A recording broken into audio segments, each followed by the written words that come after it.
Vous êtes bien sûr le canal 307, alors surtout ne bougez pas. Nous sommes également en direct sur l'application Canal MyCanal, sur la page Facebook Info TV Cameroun et notamment sur la télévision. Mais ne bougez pas car aujourd'hui on va parler de femmes.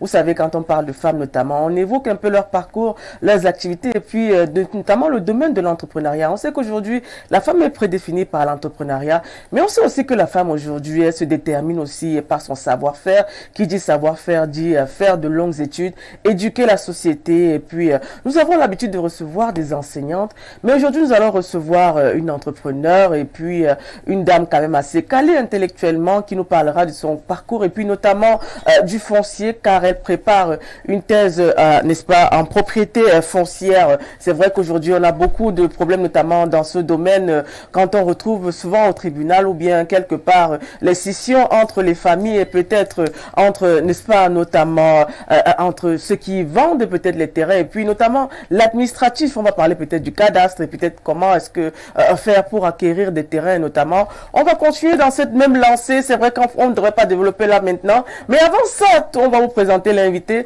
Sans plus tarder, nous allons prendre la tour sur Info TV. Et oui, nous sommes à Talent de Femmes. La première émission de ce mois de juillet. Déjà, on souhaite joyeux anniversaire à tout le monde, tout ce monde, beau monde qui est né ce 1er juillet, notamment mon petit frère Jacques. Je lui souhaite un joyeux anniversaire et surtout beaucoup de belles choses. Alors nous allons présenter l'invité qui est là depuis quelque temps et qui nous attend. Avant de dérouler le tapis, notamment, on va aussi souhaiter toutes nos condoléances à Naël, le petit Naël. Vous savez, ça a brûlé d'actualité il y a quelques jours en France où un jeune homme a été, n'est-ce pas, tué à bout portant par les forces de maintien de l'ordre, notamment concernant un dépassement de vitesse. Il n'avait pas de permis, il a eu peur de s'arrêter. Et puis, on voit les remous qui se passent en France. On souhaite beaucoup de bonne chance, notamment à tous ceux qui sont de l'autre côté, car on a beaucoup de concitoyens camerounais qui ont été attaqués. Il y a même le concert de l'Idole qui a été annulé, qui devrait se passer aujourd'hui parce que justement, il y a ces petits troubles. On espère que ça va revenir à l'ordre. Alors, on va présenter l'invité. Bonjour, Madame Ghislaine Lekassa, épouse Okomono. J'espère que j'ai bien prononcé. Hein. Bonjour Odile, bonjour à vos multiples téléspectateurs qui sont en direct de l'émission. Alors aujourd'hui on va beaucoup parler de foncier, d'entrepreneuriat et puis vous êtes doctorante en sociologie. Hein. C'est vrai que vous êtes aussi cadre administratif, c'est vrai que vous avez beaucoup de casquettes. Alors on peut dire que vous venez d'où? Le Kassa, ça vient de quelle région? Le Kassa est un nom d'origine de la Liquier, plus précisément au centre du Cameroun. Et c'est un nom petit, très souvent connu comme Ekassa, c'est-à-dire l'empereur. Ah d'accord, c'est une lignée d'empereurs, disons-le comme ça.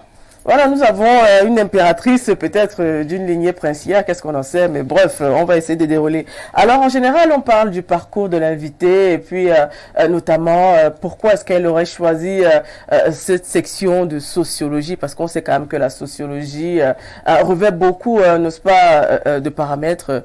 Dites-nous un peu comment s'est passé votre parcours, pourquoi la sociologie, vos parents étaient enseignants, est-ce que quelque part vous voulez peut-être refondre un peu la société, apporter de nouvelles valeurs, c'est quoi un peu, qu'est-ce qui vous anime dans ce domaine? Disons que lorsque nous nous sommes inscrits à l'université, c'était une filière qui n'était pas véritablement sollicitée. Bon, on s'est dit allons à la découverte de ce que c'est que la sociologie, étant donné que le Cameroun est un pays qui a vraiment des problèmes sociaux. On a essayé d'aborder dans le pan de la science qu'est la sociologie. C'est ainsi que nous avons démarré nos premiers pas en nous inscrivant en première année. Bon, et tout, avec le tronc commun, on a découvert que c'était véritablement intéressant. Et vous avez fait vos études où? Vous avez commencé comment? À l'université de Yaoundé 1. Non, mais l'enseignement secondaire, primaire, ça s'est passé comment? Votre parcours, qu'est-ce qui vous inspire? Pourquoi choisir la sociologie? C'est vrai que c'est un pan peut-être pour corriger la société, mais entre autres, on sait quand même que la sociologie, beaucoup ne choisissaient pas cette matière parce qu'on se disait, il y a trop de sociologues diplômés, est-ce qu'ils vont trouver du travail? Bon, disons que le parcours déjà, s'il faut le dire, il est parti du fait que les parents n'étant pas toujours ensemble, je n'ai pas vite démarré les études, donc je n'ai pas fait de maternelle. L'école maternelle, je ne l'ai pas faite. Et je suis directement allée à la CIL. Et vous savez qu'à l'époque, il fallait que la main arrive au niveau de l'épaule. Bon, je n'avais pas cette possibilité. Donc, il fallait que la main de l'enfant arrive au niveau de l'épaule. C'était 6 ans. Oui. 6 ans, exactement. Ouais. Bon, et à ce moment-là, donc, je n'avais pas cette possibilité. J'ai attendu 6 ans. Je suis donc allée à la CIL comme tout élève. Et puis, curieusement, la première année, au premier trimestre, j'ai eu un bulletin vierge. Ah, d'accord. N'a pas composé, comme on le dit trivialement, n'a pas composé parce que ne comprenant rien des choses des autres. Mais ayant convaincu donc les parents, on a un peu, l'établissement a essayé de faire un conseil et donner quelques petites astuces à la maman qui a essayé de m'épauler. Curieusement, au deuxième trimestre, je suis sortie première. C'est comme ça que en fait, c'était dans l'encadrement en fait qui manquait. L'encadrement manquait et puis il n'y avait pas les astuces. C'est comme ça que j'ai fait dans l'école primaire sans faute, l'école secondaire sans faute et le parcours universitaire s'agrippe à cela. Donc, vous commencez l'école sans la maternelle. Dommage, vous n'avez pas fait la maternelle. Nous, on a beaucoup dansé à la maternelle. Hein. Ça, c'est des trucs que vous avez manqué. Mais bon, c'est pas grave. J'espère que vous dansez aujourd'hui pour rattraper ça. Oui, très grande danseuse en passant. D'accord, super. Alors, aujourd'hui, on sait que vous êtes doctorante. Vous préparez une thèse sur la propriété foncière. C'est vrai qu'aujourd'hui, on va parler un peu de votre parcours, certes, et puis notamment votre domaine dans l'entrepreneuriat. Nous sommes dans une émission dédiée à la femme. On sait que la femme travaille beaucoup dans ce domaine aussi. Mais néanmoins, on retrouve souvent aussi quelques petits couacs, notamment concernant l'évolution des femmes dans ce domaine. On dit souvent, c'est beaucoup plus l'entrepreneuriat de subsistance, pas l'entrepreneuriat de créativité qui apporte un plus, qui développe peut-être, qui génère des emplois, qui peuvent aider 100 femmes qui aideront à leur tour 200, 600, 800 femmes. C'est beaucoup plus axé et basé sur peut-être la survie d'une famille, la survie peut-être d'un clan. Est-ce que quelque part l'entrepreneuriat féminin doit être revisité? L'entrepreneuriat féminin a des difficultés et plus précisément les financements parce que l'obtention des financements est tellement difficile pour la femme. Et le conseil véritablement que je peux demander, c'est commencer par une petite activité génératrice de revenus qui va au fur et à mesure s'étendre. Donc, c'est dans ce cheminement que j'ai commencé par l'entrepreneuriat économique agricole avec la bananerie Plantin. À partir de là, on a associé la cosmétique, c'est-à-dire les métiers de beauté. Après les métiers de beauté, on s'est inspiré également parce qu'il faut vraiment élargir le champ. On s'est inspiré de la pisciculture. La pisciculture, oui. Tout à fait.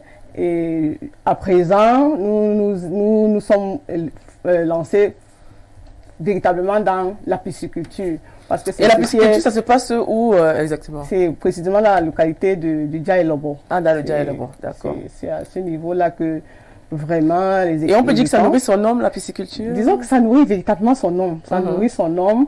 Parce que lorsqu'on est entouré... Mais on m'a dit qu'il faut être patient aussi. Il faut être patient, il faut maîtriser le domaine. Et puis la productivité, vraiment, ça nourrit son homme. Et vous employez combien de personnes? Une dizaine. Ça, c'est déjà de jeunes qui sont au quotidien.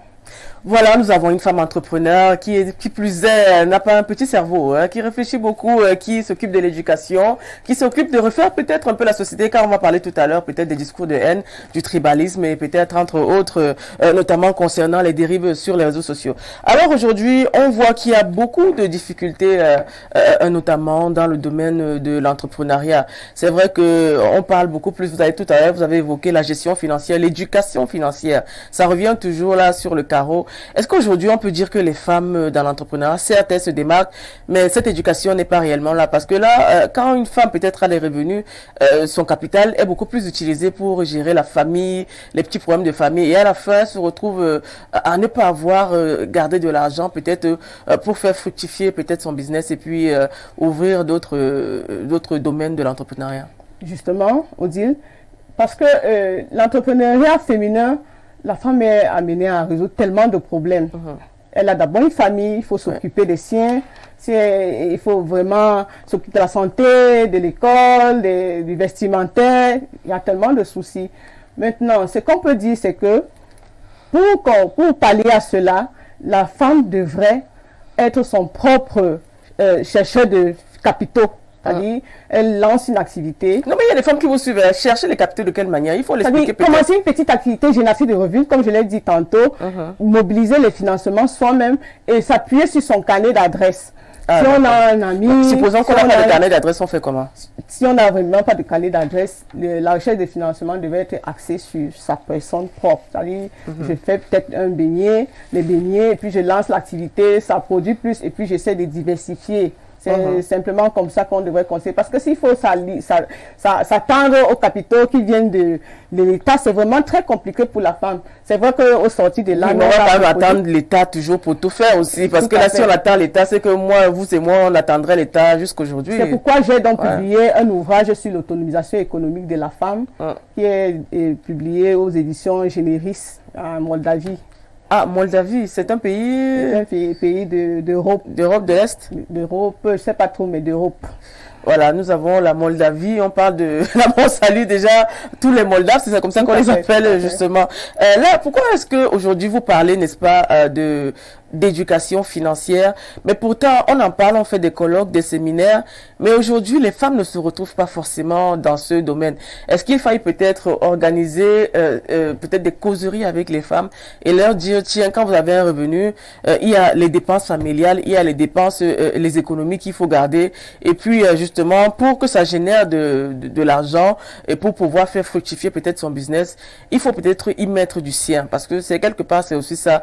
Si on est toujours accaparé par les 6 enfants qu'on a avec le mari, peut-être, qui, vous savez aussi, il faut le dire aussi, les hommes, quand ils savent qu'ils ont une femme qui travaille, des fois aussi baissent les bras. Enfin, le mari, peut-être, qui baisse les bras, il se dit, si madame peut manger, forcément les enfants peuvent manger et elle peut s'occuper des factures.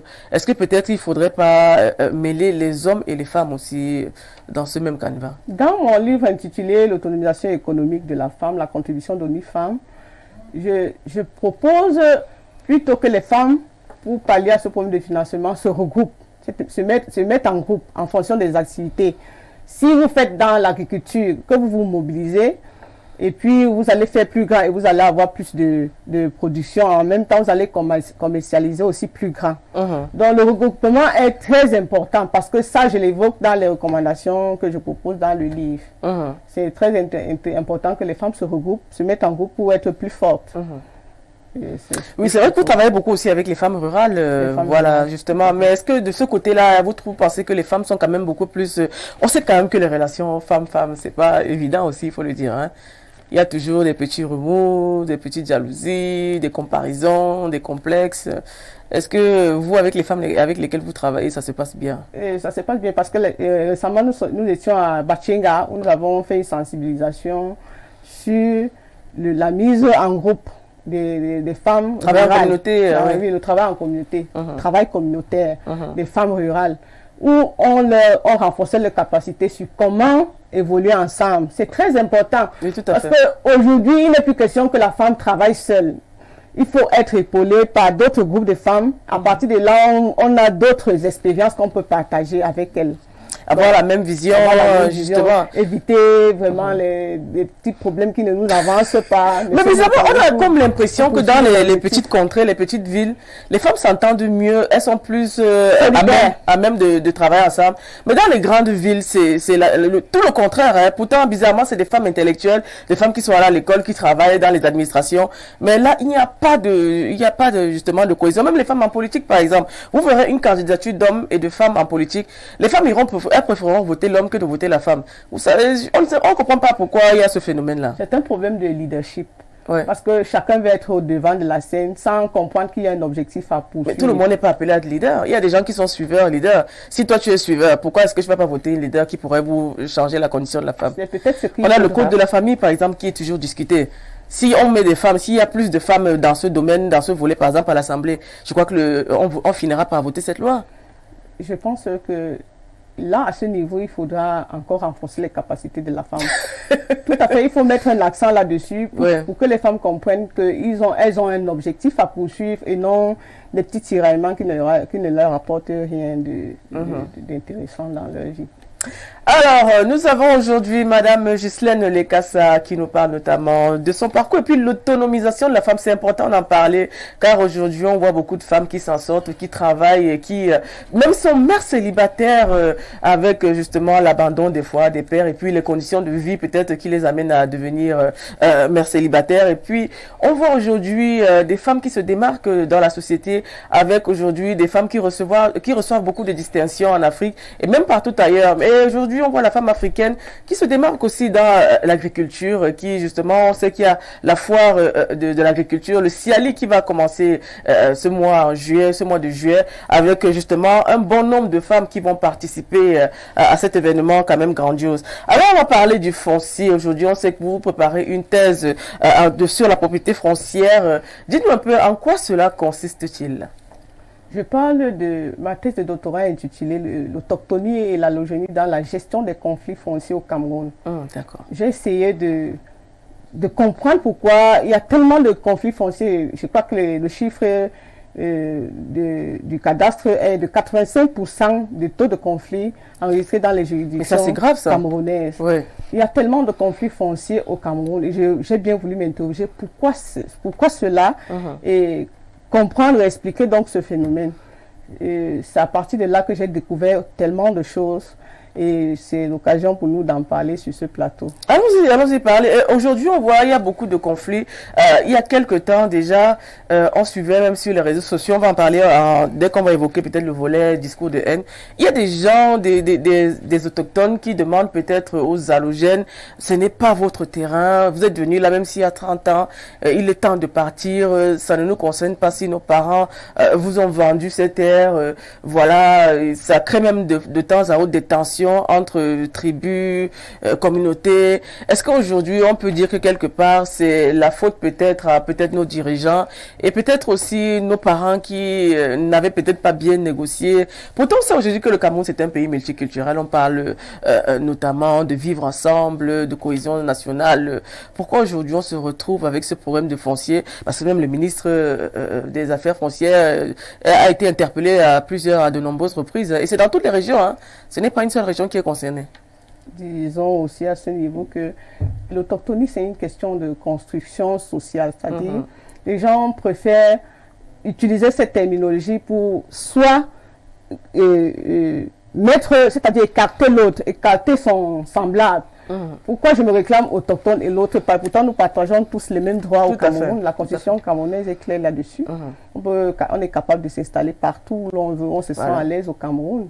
Donc, c'est juste parce que le bien personnel a pris le dessus sur le bien collectif. Disons-le simplement comme ça. Donc, selon vous, d'une part, la société n'est pas assez éduquée. Peut-être on parle beaucoup plus de pouvoir, le profit financier, le capitalisme à outrance. C'est peut-être ça qui prédomine aussi. Il y a vraiment beaucoup de raisons. Il y a d'abord le bien personnel qu'on met en avant. Il y a l'égoïsme. Donc, selon vous, les valeurs sont foutues le camp. On peut citer tellement. Il y a l'avarisme, il y a tellement d'éléments qu'on peut présenter sur la table ici pour dire que c'est une question d'égoïsme. La centralisation de l'égoïsme, disons-le comme ça. Parce que là, on retrouve beaucoup de cas même au tribunal, hein. Il y a des plaintes qui sont adressées même notamment au ministre, au MINCAF. Oui, il fait souvent des sorties, même le ministre Gaston Elundou, voilà, il se dit, excusez-moi. Il fait souvent des sorties et puis il y a souvent aussi des remous et des fois même on en arrive à des conflits même physiques, hein, parce qu'on a vu dans quelques régions, notamment dans la ville de Garoua, il y avait des conflits il y a quelques 18-19 mois où le ministre de l'administration territoriale a été obligé d'intervenir. Justement, il y avait des peuples autochtones qui ont décidé que les peuples allogènes ne devaient plus occuper certaines terres parce que leurs parents ou bien leurs grands-parents avaient fait des erreurs. Et pourtant, des gens sont nés là, ils ont grandi, certains ont été enterrés sur cette terre. Et là, on revient encore là-dessus sur un bien peut-être qui ne leur est pas remis alors que quelque part, les parents ont contribué à ce qui est peut-être ce désordre-là. Les autres, disons, il est partagé. Hein. C'est d'abord au niveau des instances qui n'ont pas su gérer à partir des textes. Les textes réglementés ne sont pas appliqués parce qu'il y a une réelle différence entre le droit coutumier et le droit positif. Parce que ce qui est dit dans les textes, c'est pas ce qui est appliqué sur la société, la réalité en réalité. Donc, c'est cette dualité-là de droit qui fait vraiment problème. Et puis nous-mêmes, le comportement des uns vis-à-vis des autres. Vraiment, un autochtone et un allogène se disputent 1 mètre carré, une limite d'1 centimètre. C'est parce que simplement l'autre ne veut pas comprendre que, bon, on peut essayer de faire un arrangement à l'amiable. C'est tellement, on peut citer tellement de cas. Il y a plusieurs cas, il y a même des cas de sorcellerie. Parce que vraiment, on vient planter un truc. Bon, comme tu es fort, tu as profité, on verra donc qui va gagner. Finalement, il y a tellement de... Oui, il y a des fois aussi, le cas le plus épineux, c'est celui de terrains qui sont vendus à plusieurs personnes, souvent. Tout à fait. Il y a vraiment les multiples ventes. C'est comme ça, le terme technique, les multiples ventes, où un propriétaire décide de vendre à Paul, il vend à Jean, il vend à Pierre, et puis du coup, l'affaire se retrouve au tribunal. On peut citer tellement de cas, madame. On peut les citer. C'est vraiment un problème. J'invite ici l'État à prendre véritablement le taureau par les cornes, parce que si à la lutte, l'État laisse ce problème, ça sera vraiment très compliqué pour l'avenir. Mais c'est déjà compliqué, madame, c'est compliqué. La jeune génération, nos enfants iront où? C'est déjà compliqué. Quand un parent décide de vendre tout un lopin de terre, les enfants iront, les petits-fils iront vivre à quel niveau, dans quelle partie du Cameroun? C'est un problème vraiment épineux. Et j'ai voulu donc scruter ce paramètre pour essayer de comprendre comment est-ce qu'on peut le résoudre. Oui, et aujourd'hui, est-ce qu'on peut penser que peut-être les constructions, on parle aujourd'hui de construction anarchique, on demande souvent peut-être aux géomètres, je sais pas moi, aux ingénieurs et peut-être même aux architectes de pouvoir, n'est-ce pas, être consultés avant de pouvoir lancer des constructions. Aujourd'hui, on retrouve des éboulements des terrains, l'érosion, entre autres. Est-ce que quelque part aussi, on a des constructions anarchiques, quand on prend peut-être le plan de construction peut-être des villes, des villages, on a des constructions anarchiques, on a des éboulements de terrain. La nature revient toujours au galop à un moment donné. Ça se passe comment dans le domaine du foncier? Le domaine du foncier prévoit, avant d'implanter une maison d'habitation, il est important d'aller vers les agences adéquates, solliciter un plan de lotissement. Bon, mais curieusement, les populations ne s'attardent pas là-dessus. C'est un peu comme chacun fait ce qu'il veut. Il se met à implanter une maison d'habitation, un building, et dans le building, il n'a pas respecté les règles, et c'est très souvent ce qui cause ces éboulements-là. C'est parce que les populations ne respectent pas les règles appliquées. C'est ce qui vraiment crée tout ce désordre. Oui, on a aussi ce problème épineux qui continue toujours de lever ici beaucoup d'encre et de salive. On a justement des terrains qui sont occupés par des autochtones, qui sont dits autochtones, mais que l'État souvent veut reprendre. On a le cas à Douala, par exemple, de ce problème qui est toujours discuté. Est-ce qu'aujourd'hui, on peut dire que l'État, parfois, a des écarts de conduite ou bien les autochtones ne se sont pas entendus avec l'administration? Là, c'est véritablement un problème, parce que là, je suis obligée de le dire à Modo Vision. Très souvent, c'est la corruption. La corruption, pourquoi? Parce qu'on s'est rendu compte que ces autochtones qui se réclament, ou ces allogènes qui possèdent des terres, sont complices avec certains agents véreux de l'État qui travaillent au ministère du Cadastre. Ces agents dont font des montages, prennent des sous, prennent de l'argent à ces populations. Parfois, donc, les allogènes sont obligés de venir avec des textes, des titres fonciers obtenus frauduleusement. Ça, il faut le soulever ici. C'est une très bonne occasion. C'est pour ça que je remercie Info TV de m'avoir invité sur ce plateau pour décrier ces agents véreux de l'État. Parce qu'ils causent beaucoup de problèmes dans les communautés. D'accord. Oui, on va prendre quelques réactions qui commencent à arriver. Bonsoir, les femmes sont un pilier très important dans le processus de développement du monde. Je salue d'ailleurs le professeur Jacqueline Koyok et docteur Okono Ango Agael. C'est Derlin depuis Douala. Donc, c'est un message qui vous a adressé. Notamment, il parle de l'autonomisation de la femme dans le levier du développement. Bonsoir, moi c'est Brice depuis Berthois. L'émission sur Talent de femmes est formidable. Bon, merci. Envoyez vos questions pour qu'on puisse les adresser, n'est-ce pas, au docteur Ghislaine Lekassa. Alors aujourd'hui, on parle tout à fait, on revient donc dans ce domaine, on parle beaucoup de discours de haine. D'ailleurs, le gouvernement camerounais s'est levé d'une main pour, n'est-ce pas, décrier ce phénomène qui prend de l'ampleur. On a eu le ministre de l'administration territoriale qui en a parlé avec le MINDEF qui s'est levé. Il y a quelques jours déjà, le Conseil national de la communication a organisé un séminaire, n'est-ce pas, concernant, n'est-ce pas, ce discours de haine qui est véhiculé notamment sur le digital. On sait qu'aujourd'hui, on ne peut pas vivre sans le digital. Vous qui faites même dans l'entrepreneuriat, forcément, vous travaillez avec le digital aussi. Est-ce que selon vous, ce discours de haine intervient dans des contextes peut-être, on peut dire, quelque peu voués au tribalisme, voués aussi, c'est vrai qu'on a beaucoup parlé, beaucoup plus d'envie, de complexe, entre autres. D'où vient peut-être cette prolifération de discours de haine? Et le discours de haine, disons que après observation en 2018, il y a de l'élection présidentielle. S'il faut faire un peu rétropédalage, en 2018, après l'élection présidentielle, il y a beaucoup de camps qui se sont formés. Et c'est à partir de là qu'on a constaté que certaines personnes dans les réseaux sociaux pouvaient invectiver d'autres, qualifier d'autres se disaient du sud et d'autres de l'ouest et tout. Il y avait cette division qui se sont créées. Et bon, les écarts et les bamilekés, il faut le dire d'une manière assez simpliste. Et puis c'est parti comme ça. Et puisque rien n'a été fait à cet instant, ça a pris donc de l'ampleur. Tout à fait. Et maintenant, ça va dans tous les sens. Il fallait bien un recadrage de tout ça à partir de la sortie donc, du ministre qui a essayé de recadrer vraiment la situation.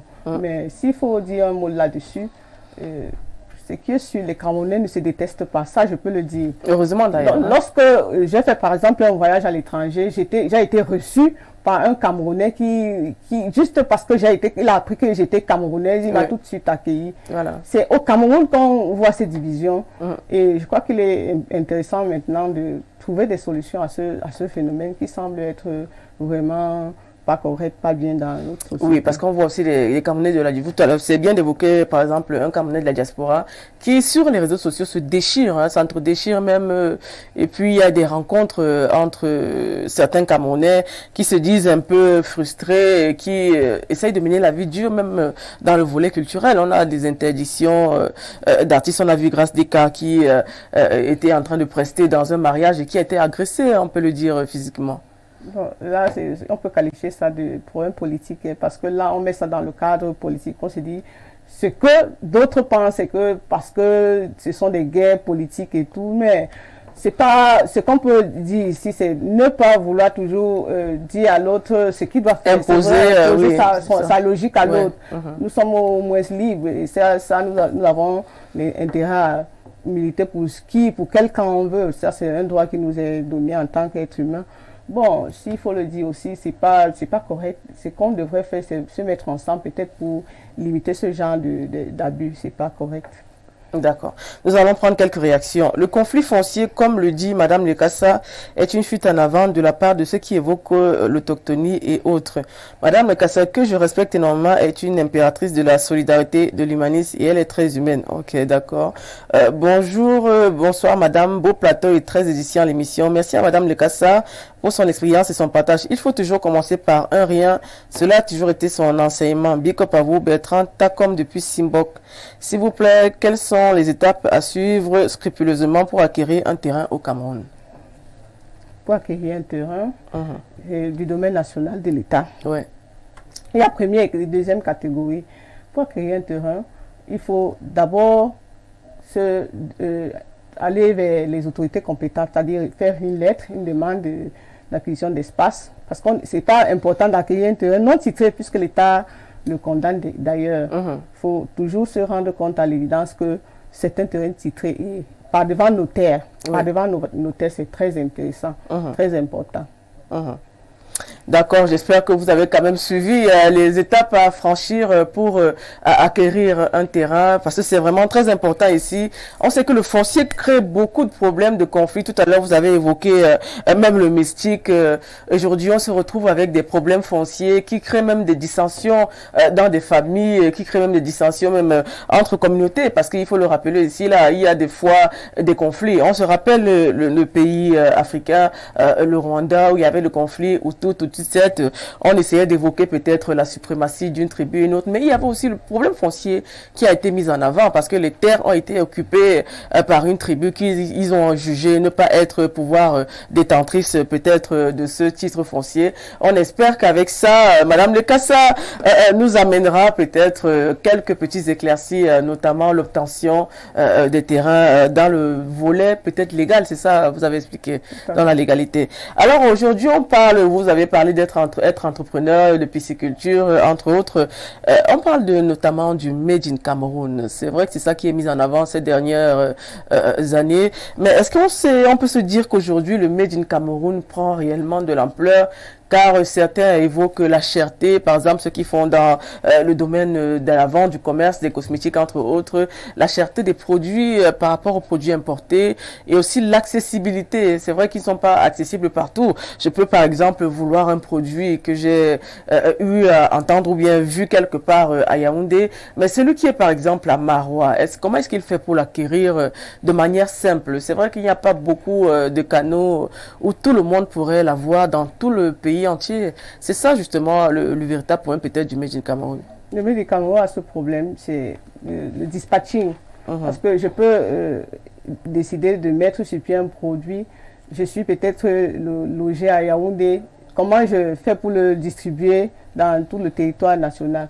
C'est pourquoi moi je tire un coup de chapeau à tous ceux qui font dans l'accompagnement jeune, d'insister à ce niveau parce que on peut produire, mais on ne peut pas avoir les possibilités de commercialiser dans tout le territoire.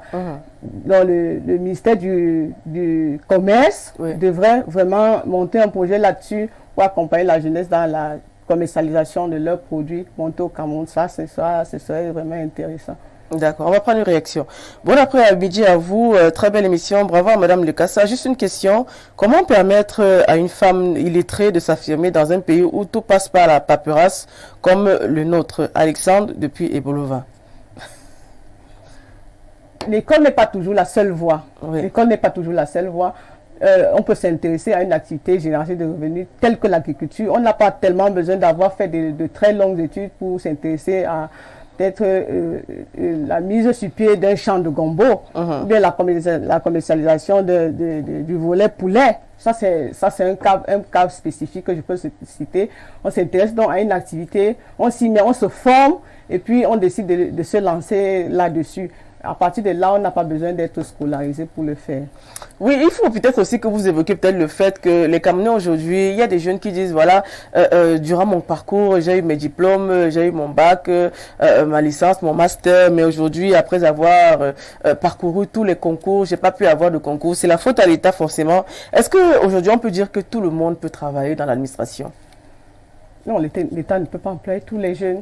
L'État ne peut pas. Et le récent discours du chef de l'État le disait d'ailleurs, qu'il faudrait former la jeunesse pour être patron, pour qu'ils soient patrons d'eux-mêmes, de leur entreprise, créateurs d'entreprises. L'entreprise n'est pas seulement telle qu'on nous l'a fait croire. En Occident, il faut être patron derrière un grand bureau climatisé. L'entreprise, c'est quelque chose aussi, on peut démarrer avec une petite activité. Même avec 100 000. Avec 100 000, on peut. Si c'est le volet poulet, par exemple, j'engage 100 poulets. D'abord, pour la première fois, je teste, je vois si c'est rentable et puis j'augmente le chiffre d'affaires. C'est un peu le conseil que je pourrais donner à ce jeune qui m'a posé cette question. Il y a des réactions qui continuent d'arriver. Bonjour les dames, comment on peut demander le retrait d'un titre foncier qui, issu d'une sortie d'indivision, il retire et initialise 4 fois en accusé l'administration Antungu? Je ne sais pas trop ce que ça veut dire. Le retrait de titre foncier ici, c'est lorsque la procédure n'a pas été respectée. On invite très généralement les deux parties dans la commission consultative. Peut-être qu'il y a eu défaut on appelle ça le défaut de régulation dans la gestion de du montage du dossier. Oui. Quand les deux parties ne sont pas réunies pour voir effectivement, on doit savoir que ce terrain, voici celui qui est limitrophe, voilà. Et puis s'il y a confrontation, on écoute les deux parties. Quand c'est pas respecté, on est obligé de procéder au retrait du titre foncier. Et ça, c'est le commun accord ou bien c'est le tribunal qui décide? C'est le tribunal qui décide. Et là, si par exemple, personne ne veut véritablement remettre, peut-être le titre foncier est retiré, mais il continue peut-être de menacer peut-être d'une des parties. Non, force revient à l'État. Force revient à l'État à ce moment. Alors aujourd'hui, on parle notamment de foncier, on y revient toujours dans les réactions. On parle aussi notamment des influenceurs. Tout à l'heure, vous avez évoqué peut-être le virtuel, mais les jeunes aujourd'hui, on sait que vous êtes aussi quelque part, en tant que doctorante, une éducatrice, les jeunes aujourd'hui s'intéressent beaucoup au virtuel. Et on a ce phénomène d'influenceurs où on retrouve beaucoup de jeunes qui ne veulent peut-être pas travailler comme certains le disent, avec traverser des étapes. Ils souhaiteraient beaucoup plus être comme leur modèle qui regardent sur les réseaux sociaux, les applications qui sont présentées.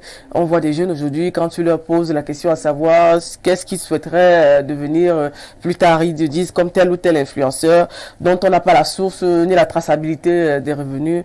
Est-ce que quelque part, c'est une orientation qui est mal faite des éducateurs? C'est un peu partagé, hein. C'est la société qui est vraiment fautive à ce niveau. C'est pourquoi il faut multiplier ce style d'émission. L'émission Talent Défense, je continue à féliciter vraiment vous, Odile, et le patron de l'entreprise. Ça, il faut le dire. Ce sont des missions qui révèlent les modèles. Parce que dans ce pays, il y a défaut, il y a un problème sur les modèles. Tout à fait. Le jeune se représente qui? Il se représente celui qui lui présente une grosse voiture, celui qui lui présente un miroir qui n'est vraiment pas fondé. Pourtant, avec ce style d'émission multiplié, les jeunes comprendront qu'on peut partir de rien et commencer une activité à avoir un peu de revenus sans regarder forcément qui fait quoi, qui a quoi et tout. C'est un peu à encourager, et vraiment chapeau et continuer de l'avant. Et selon vous, est-ce que ce sont les éducateurs, vous avez parlé tout à l'heure, la faute est aux éducateurs, aux parents, peut-être aussi à l'administration, parce qu'on sait qu'il y a des conseillers d'orientation, peut-être il faudrait multiplier les causeries éducatives, remettre les cours de morale et d'éthique à l'école primaire. Quelle est la solution peut-être? J'ai lancé une entreprise sociale dénommée Alter Ego, avec qui je travaille, et j'ai des jeunes dynamiques, très dynamiques, et très souvent nous avons fait des sensibilisations dans les zones rurales. Et dans ces zones rurales, on présentait toujours des possibilités aux jeunes à pouvoir s'en sortir. Dire à la jeunesse que on peut pas copier toujours ce qui est mauvais.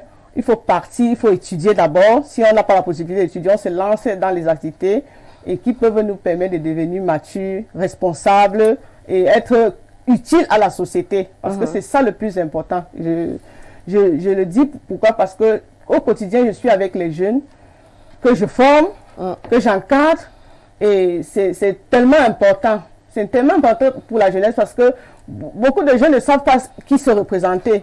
On se représente très souvent l'influenceur qu'on a vu à côté qui nous miroite. Pourtant, il y a des jeunes. Des belles voitures, des belles maisons, des voyages, des sacs, voilà. Et dans ce sillage, à travers les campagnes de sensibilisation dans les lycées, des zones reculées, nous partageons le message, nous expliquons à la jeunesse qu'il faut travailler, il faut aimer ce qui est bien, il faut étudier. C'est à partir de là qu'on se forge un chemin précis et concret. Alors, on va prendre une autre réaction. S'il vous plaît, madame, est-ce possible pour la jeune femme non scolarisée de joindre les TIC pour l'industrialisation de sa petite activité? Certes, vrai, nous n'avons pas tous les mêmes chances de la sociologie. N'est-il pas important l'éducation minimum de base? Vous avez une activité sans instruction, par exemple, les taxes, impôts et l'action de l'État peuvent vous réduire à rien dans un pays où nous avons toujours pas des personnes ressources comme Madame Lekassa pour vous accompagner. Donc, il vous pose la question. Alors, lorsqu'on n'a pas fait de grandes études, il est important de se former. J'appelle ça le renforcement des capacités. On n'a pas toujours, tel qu'elle le dit, c'est vrai, les taxes et tout, mais il faut se rapprocher des autorités. Parce que lorsqu'on ouvre, par exemple, une activité génératrice de revenus. C'est important d'aller à la mairie, aller expliquer au maire, par exemple, que bon, je me suis engagé, voilà, je n'ai pas assez d'argent, je sais que les impôts sont coûteux. Maintenant, comment est-ce que vous pouvez voir pour m'aider à réduire mes taxes? Et puis, à partir de là, tout c'est la négociation. La vie n'est que négociation. Et j'invite d'ailleurs le jeune à aller rencontrer le maire de sa localité pour lui expliquer sa situation. Quand on parle de décentralisation, le transfert de compétences avec les CTD, justement, les compétences sont transférées dans les communes aujourd'hui. On a même parlé notamment des CNI qui seront peut-être pourront déjà être commises dans les communes. Alors, on va prendre une autre réaction. Bon après-midi, j'aimerais savoir si Madame Lekassa a été dans son parcours influencée par une dame entrepreneur ou alors si elle a eu un modèle. C'est Guidassa Alexandre. Je salue Monsieur Guidassa. Le modèle, c'est d'abord les parents, ceux qui sont autour de soi. Ça peut être une tante, ça peut être une maman du quartier, ça peut être quelqu'un qui vous a marqué. Moi, mon leader, c'était ma mère. Ma mère était commerçante de beignets, elle vendait les beignets. Je profite pour lui dire bonjour, elle me regarde quelque part à Yaoundé. Je lui dis bonjour, maman Colette. Elle a commencé son activité avec 2000 francs. Et c'est moi, j'avais l'âge de 12 ans, je suis allée acheter beignets, 1 kilo, haricots, 300 francs, et bouillie, maïs. Donc, on a fait, la première fois, ça a donné 2500, deuxième fois 5000, troisième fois, et puis elle s'est retrouvée avec un capital de presque 500 000. Où elle vendait près de 25 000 par jour.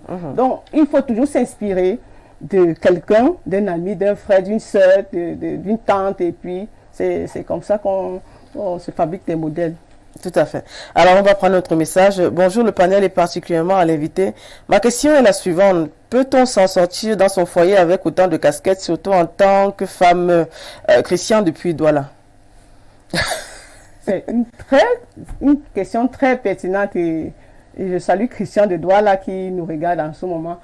Je peux dire à Christian que lorsqu'une femme a multiples casquettes, elle s'organise. C'est juste une question d'organisation où quotidiennement, elle met chaque compartiment. Elle sait que non, je vais passer un tel moment avec la famille, je fais la cuisine. Après, je leur donne un peu la chaleur parce que j'ai une grande famille. Après, je m'intéresse à telle activité, telle activité. C'est ainsi qu'on se crée de chronogramme journalier. Alors, on a parcouru un peu, n'est-ce pas, les activités de Madame Ghislaine Lekassa, mais nous allons continuer avec cette nouvelle phase qui n'est autre que la rubrique découverte. On a ses proches qui nous diront un peu ce qu'ils pensent, notamment de leur relation avec Madame Lekassa et de comment est-ce qu'ils l'aperçoivent. Sans plus tarder, nous allons prendre cette rubrique qui n'est autre que découverte. La vidéo d'un des proches de Madame Lekassa. Salut Ghislaine, très content de te voir sur les antennes d'Info TV. Salut également à Odile Ariane Pareil et à tous les nombreux téléspectateurs d'Info TV. Je voudrais te dire Ghislaine que ton combat il est honorable non seulement pour tous les Camerounais mais particulièrement pour la femme. Donc la cause est ardemment défendue avec beaucoup d'engagement au quotidien et sur le terrain par l'association dont tu fais partie, l'APDF. Donc nous sommes très contents.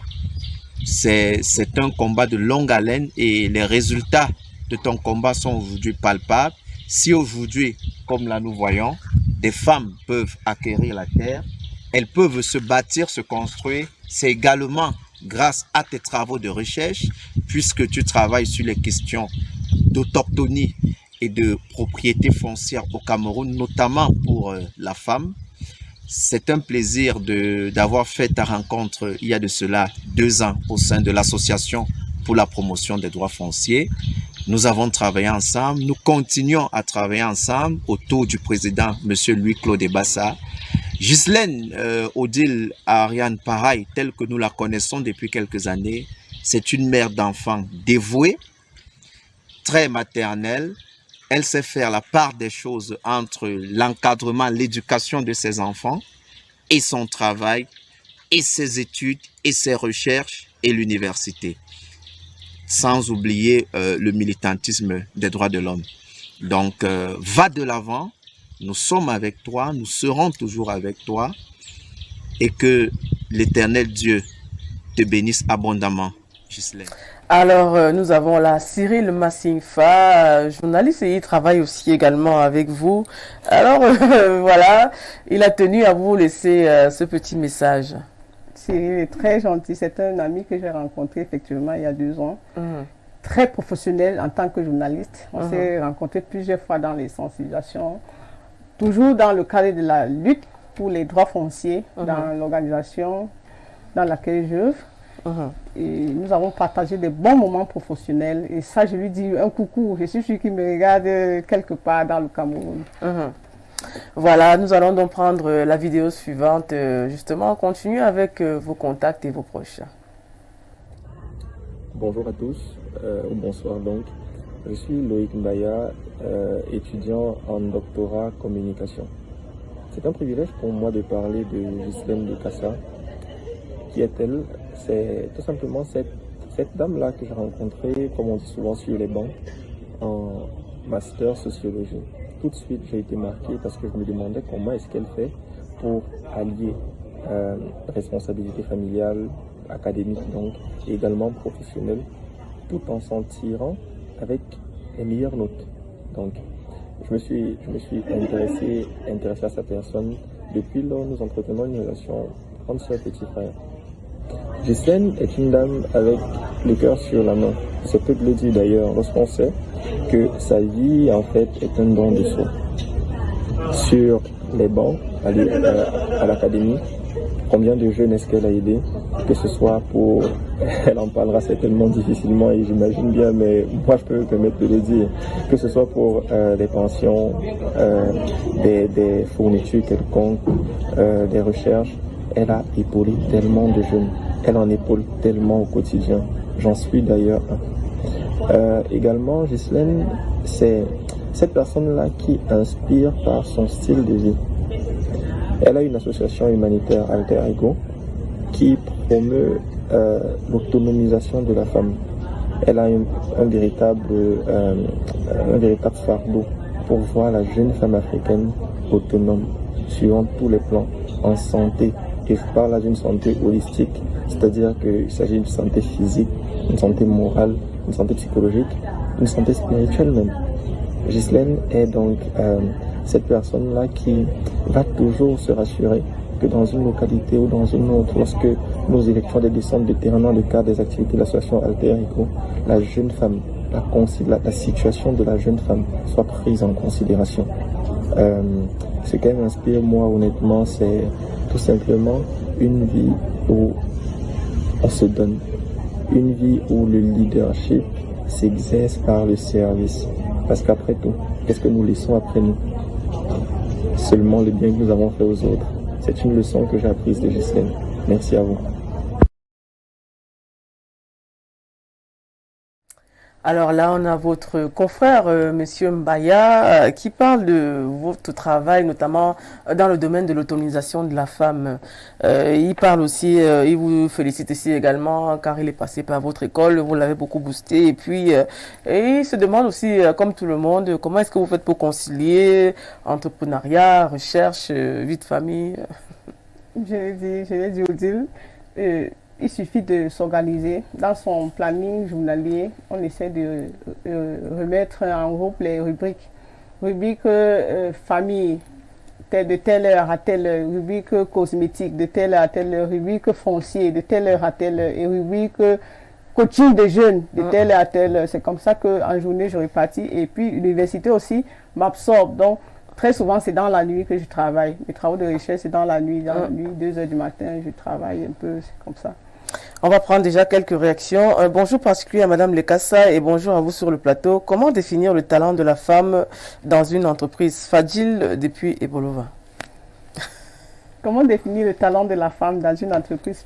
Fadil, je te dis bonjour. Le talent de la femme, il faut simplement savoir lire. Savoir lire, c'est-à-dire lire entre les lignes, pas lire comme lecture au sens premier du terme, non. Lire entre les lignes. Lorsqu'une femme a un savoir-faire, savoir-être, et ça se sait, ça se lit. Et maintenant, à partir des petits travaux qu'on peut diligenter, À partir de là, on peut coopter. On sait que si elle sait faire peut-être, elle maîtrise le pack office, là, elle ne maîtrise pas. Et si elle ne maîtrise pas, comment renforcer ses capacités? C'est simplement comme ça. Fabrice, elle va dire bonjour à toi depuis Boulova. On va encore lire notre message. Bonjour, félicitations à Madame Lekassa, femme dynamique, très entreprenante. Merci d'avoir abordé le sujet très préoccupant lié au foncier, notamment sur l'accès au foncier et à l'héritage de la part de la femme. Et Somba Jano depuis Ekounou. Donc, je crois que beaucoup de personnes se sentent un peu révigorées quand ils suivent peut-être le problème du foncier. Car aujourd'hui, c'est vraiment très récurrent, hein, l'histoire du foncier, les petites luttes, les batailles qu'il y a entre le foncier. On en arrive même des fois, on peut dire, c'est malheureux de le dire, à des meurtres, à des assassinats, voilà. Aujourd'hui, il faudrait quand même quelqu'un pour aider à réguler notamment cette problématique. On va lire un dernier message avant de prendre la vidéo suivante. Madame Lekassa, comment vous parvenez à joindre entrepreneuriat et famille? Je crois qu'elle a déjà répondu à cette préoccupation. C'est vrai que ça intéresse beaucoup tout le monde de savoir comment est-ce que vous faites pour vous débrouiller avec tout ce que vous avez comme activité. Écoutez, il faut travailler et puis avoir des convictions, notamment avoir un bon mindset, parce qu'il faut parler aussi de mindset. Si vous n'en avez pas, vous n'allez pas forcément réussir dans le domaine de l'entrepreneuriat et peut-être même du leadership. Alors, on va prendre la vidéo suivante.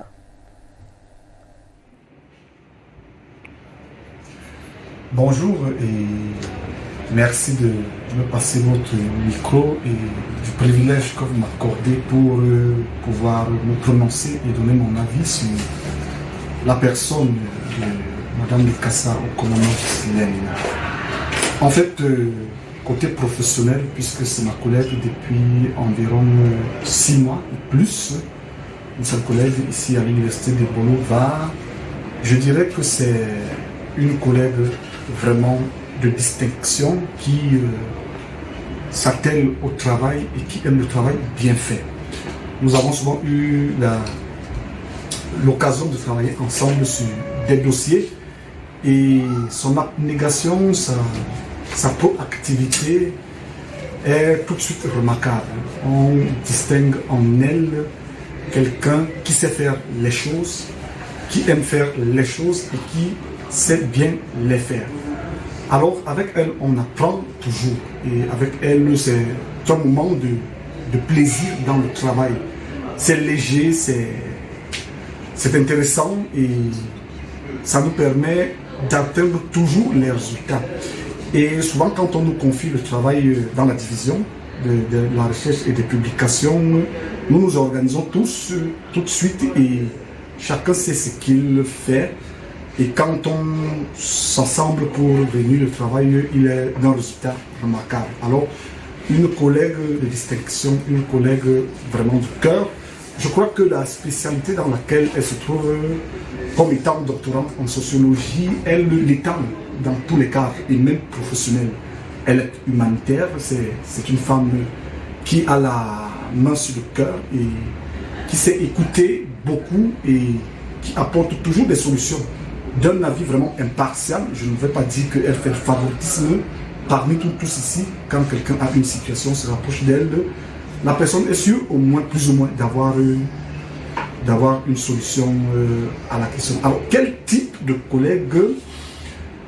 Je remarque quelqu'un de calme, de très réservé, qui, bon, pas belliqueuse, on ne va pas dire, se met-elle souvent en colère? Je l'ai rarement vu en colère. En colère, oui. Je ne sais pas si ça peut relever d'une attitude hypocrite, non, je ne pense pas, mais je crois que c'est la nature même de la personne.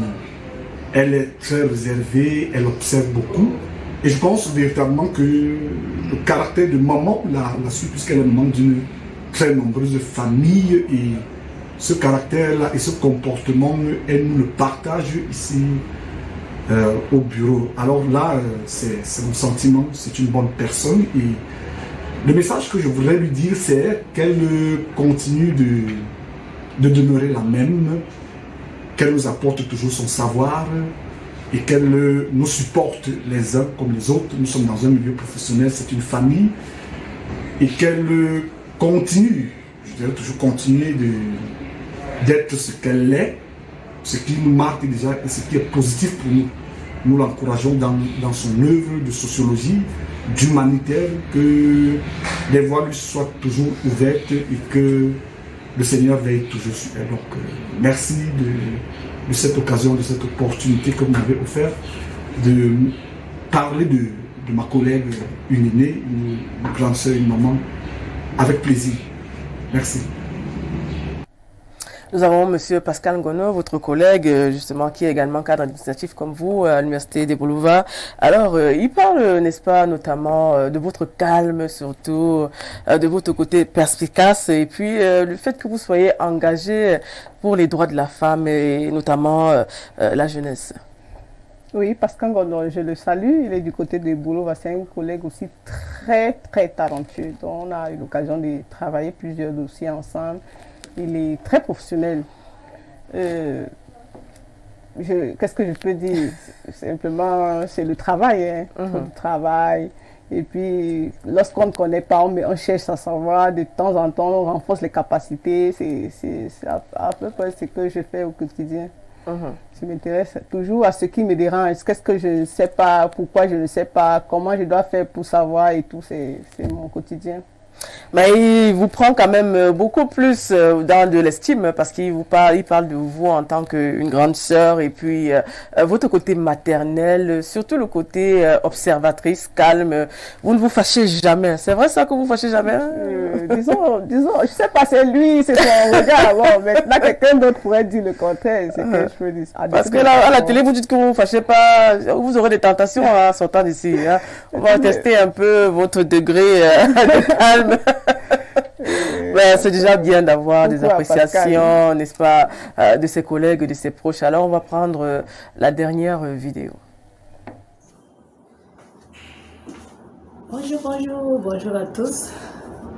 Je suis Lekassa Ursule, épouse Owundi, sœur aînée de Lekassa Gislaine, épouse Komodon.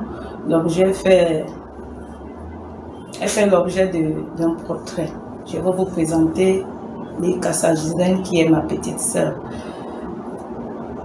Lekassa Gislaine est issue d'une fratrie de 5 où elle est le quatrième enfant, la troisième fille de maman et le quatrième enfant de maman.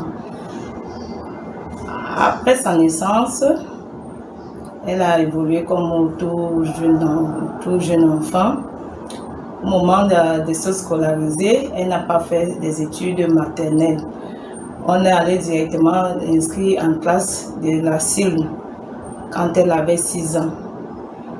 Dans cette classe, elle a été brillante et elle est sortie même première de la classe. Malgré ses débuts, elle n'avait pas encore flirté avec l'école, mais quand elle avait 6 ans, en classe de la CIL, elle a bien été brillante. Au premier trimestre, même elle avait eu un bulletin vraiment nul. Mais au deuxième trimestre, pouf, elle a fait des efforts incroyables. Elle est sortie première.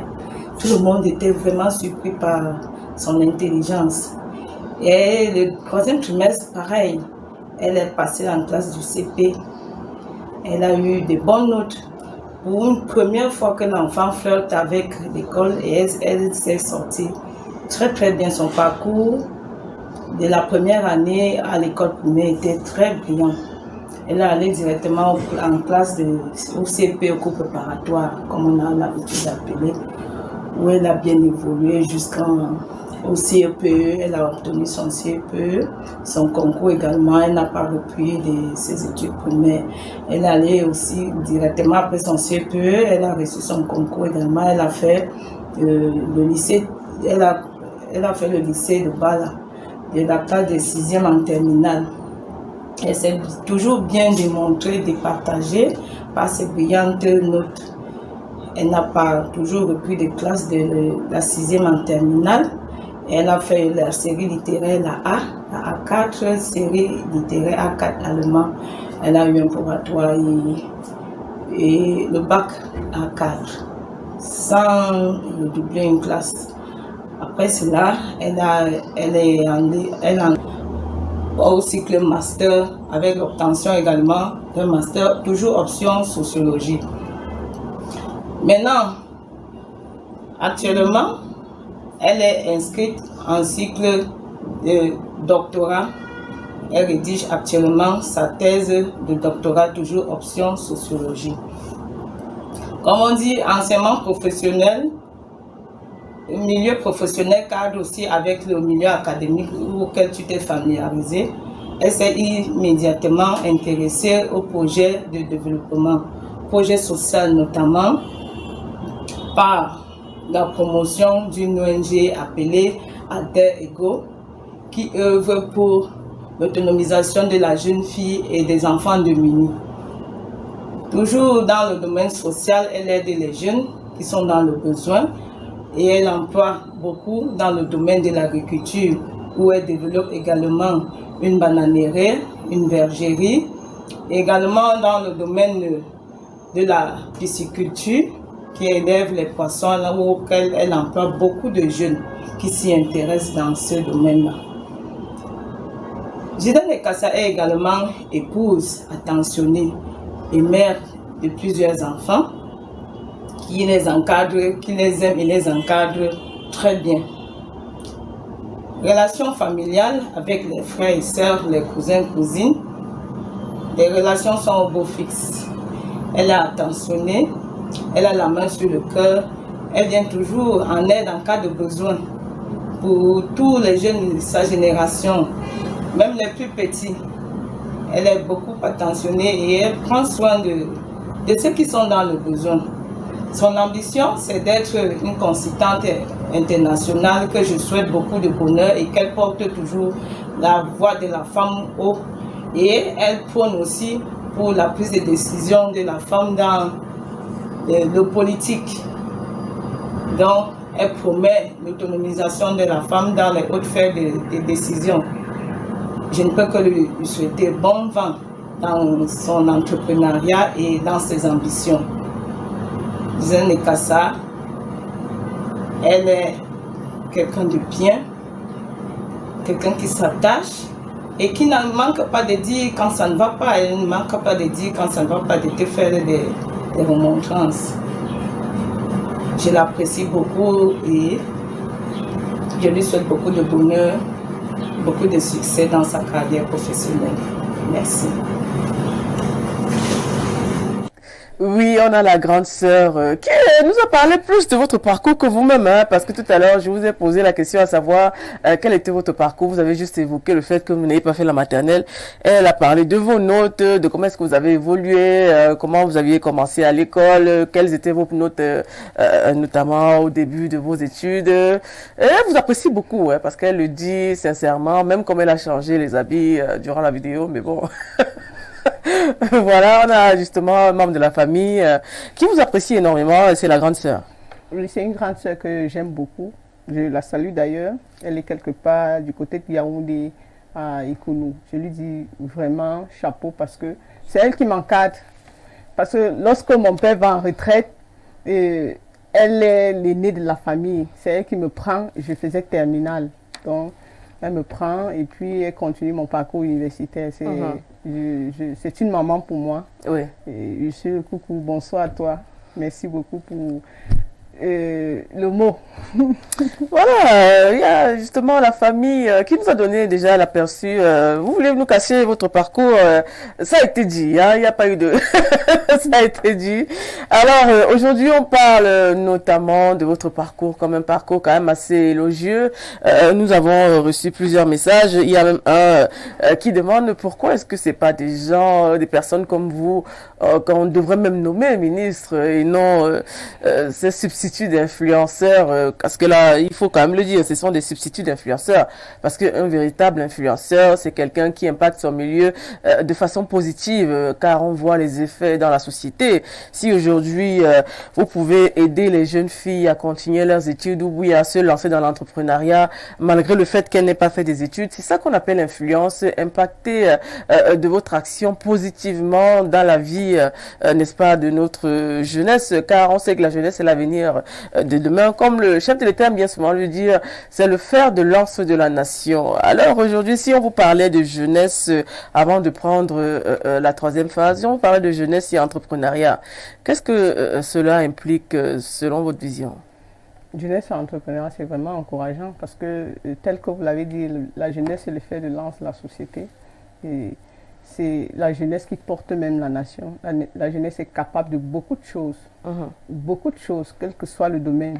Lorsque nous faisons les descentes de terrain, nous voyons les merveilles que les jeunes peuvent faire. Quel que soit le domaine, je précise bien, quel que soit le domaine. Donc, si j'avais un mot à dire, c'est que vraiment que ce ministère soit encore plus regardant. Vous parlez de quel ministère? Il faut le dire. Le ministère de la jeunesse. La jeunesse et l'éducation physique, c'est vrai qu'ils ont le projet plan triennal spécial jeunes. Les jeunes sont très dynamiques, ils sont attentifs, ils ont des projets, ils ont simplement un problème de financement et il faut bien les accompagner. D'orientation aussi, il faut le souligner. D'orientation surtout. Il y a des jeunes qu'on a financés au début du projet PTS Jeunes qui sont partis avec l'argent ou bien qui n'ont pas réalisé le projet. Ça a créé un grand vide.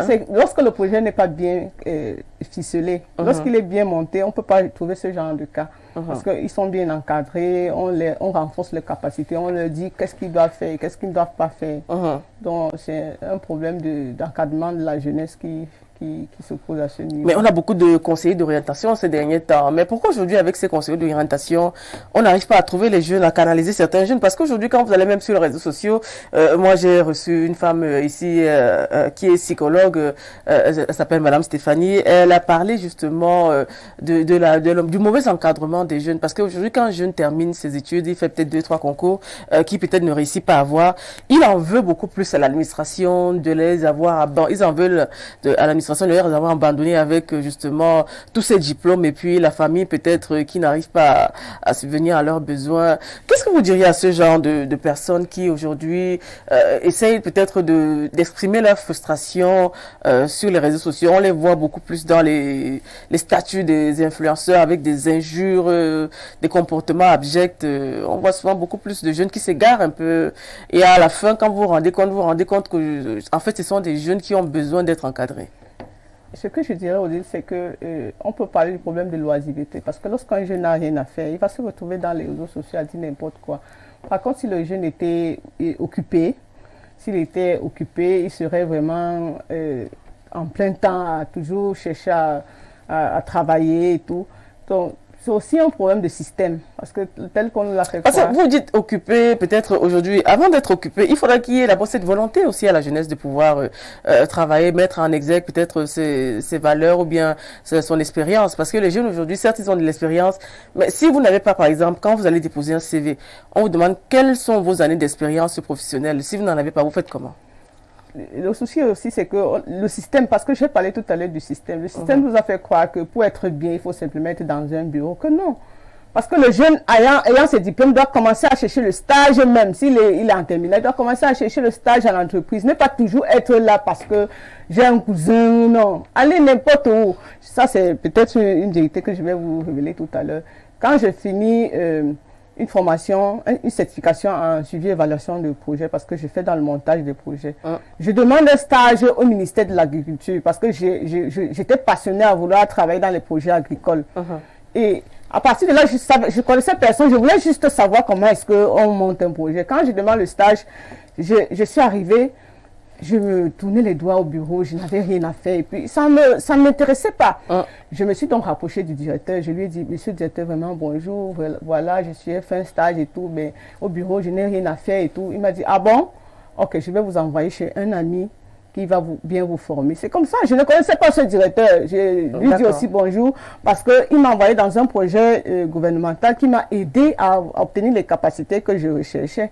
Simplement parce que je suis allée vers lui poser le problème. Donc, il faut avoir de la volonté. En fait, il faut dire aux jeunes d'oser. En fait. D'oser. C'est le mot-clé. Oser. La jeunesse, il faut oser. Et puis, en même temps, il faut aussi que le système accompagne les jeunes parce que les jeunes ont aussi beaucoup de capacités. Simplement parce qu'on leur a fait croire que pour être un grand, c'est simplement être dans une grosse voiture, porter le sac du boss et tout. Non, on peut commencer par une petite activité et puis on se démarque et puis Et elle finit par se On commence réaliser. par étapes avec à gravir les échelons. Alors, on va prendre ce dernier message. Madame Ghislaine, envisagez-vous de faire de la politique pour mettre en lumière votre vision de développement participatif, surtout pour l'autonomisation de la jeune fille et de la femme rurale?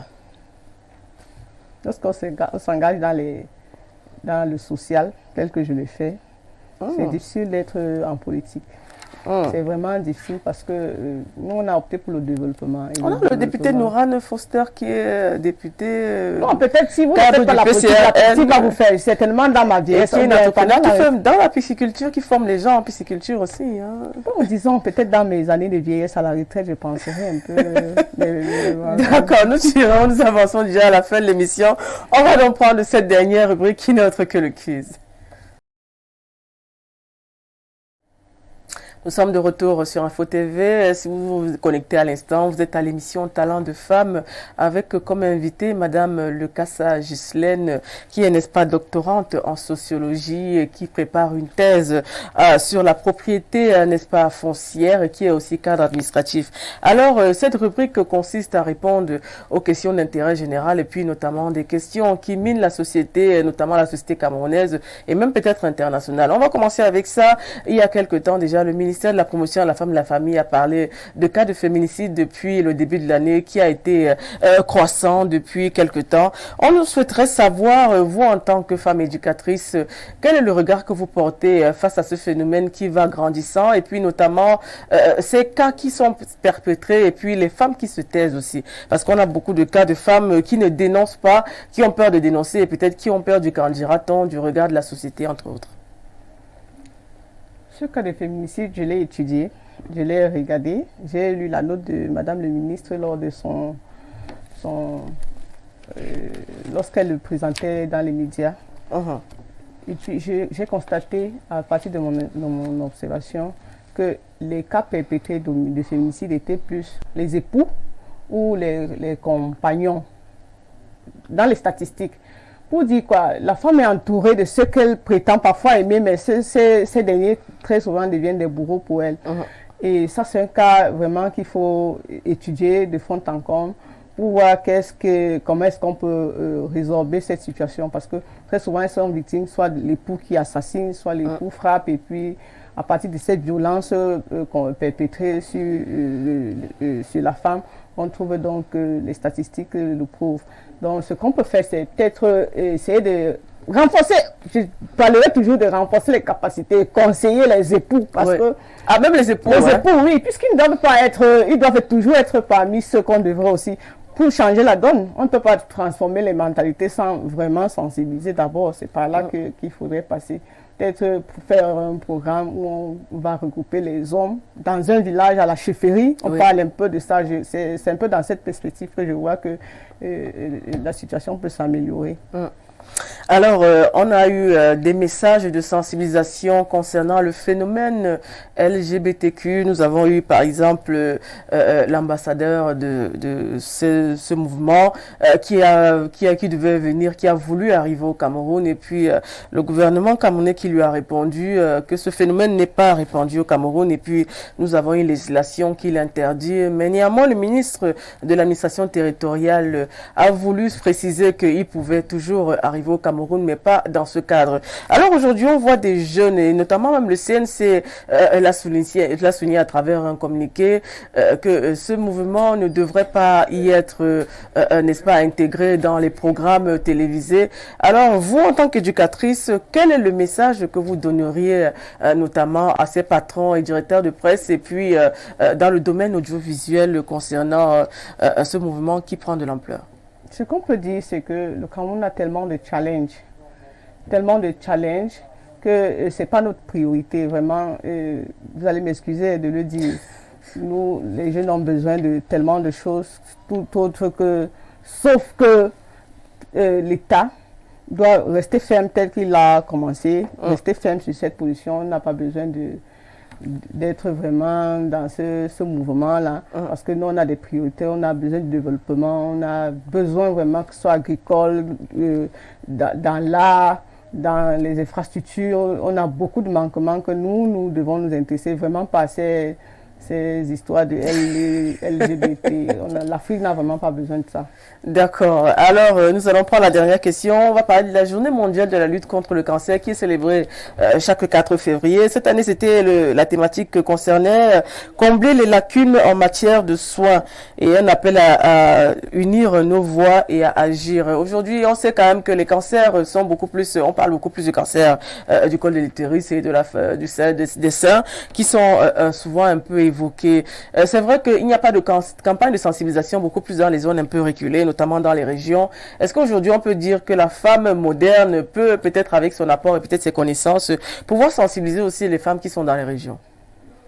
Je crois qu'à ce niveau, la communication doit passer même dans les zones reculées, effectivement, parce que dans ces zones, les femmes... faire des mammographies, voilà, essayer de faire justement les PCV pour les cancers du col de l'utérus. C'est vrai qu'on retrouve par exemple des parents qui refusent que leurs enfants, les jeunes filles, soient vaccinées pour le cancer du col de l'utérus dans les établissements. Peut-être c'est une question de culture. Ouais. Bon, ce qui est sûr, on pourrait peut-être attendre que l'enfant soit majeur, parce que c'est aussi vrai que à 12 ans, le parent ne connaît pas que l'enfant est déjà, on se dit que actif, actif sexuellement. Donc, je pense que quand l'enfant est autonome et puis il peut prendre des décisions sans véritablement le consentement des parents, on peut programmer ces campagnes-là à partir de 18 ans. Alors, nous arrivons au terme de cette émission. Avant de partir face à la caméra, quel est le message que vous donnerez aux femmes, aux jeunes femmes, filles, entrepreneurs et puis à la jeunesse aujourd'hui qui, quelque part, est beaucoup plus ballottée entre les messages de haine, tribalisme. Quel est le message que Madame Lekassa Ghislaine, en tant que sociologue, car il faut le préciser, elle prépare un doctorat en sociologie, quel est le message que vous souhaiteriez aborder, n'est-ce pas, avec ces jeunes qui se sentent un peu abandonnés à eux-mêmes? Je dis simplement à la jeunesse qui me regarde sur les antennes d'Info TV de rester focalisé sur les objectifs, travailler, être dynamique et respecter les valeurs de notre société. À partir de là, même une connaissance peut voir que ce jeune se démarque des X ou des Y et à partir de là peut vous venir en aide. Ça, c'est le message principal que je peux passer à la jeunesse. Parce que le Cameroun a besoin de sa jeunesse en santé et bien faite. Donc, je sors de ce plateau en félicitant l'équipe avec laquelle je travaille également, parce qu'il y a des jeunes dynamiques qui veulent apprendre et que je soutiens et je soutiendrai jusqu'à mes derniers jours. Merci d'être passé, merci de nous avoir suivis. Nous restons toujours connectés sur Info TV car après moi, il y aura notamment Olga Bessala avec l'émission Palabre des jeunes, avec des thématiques abordées toujours notamment en concernant le développement et peut-être l'éducation des jeunes. On dit merci à toute l'équipe technique, Ben Valls à la réalisation, Janvier à la diffusion, on dit merci à la supervision générale de Denis. Portez-vous bien, on se dit à samedi prochain, mais surtout soyez sages.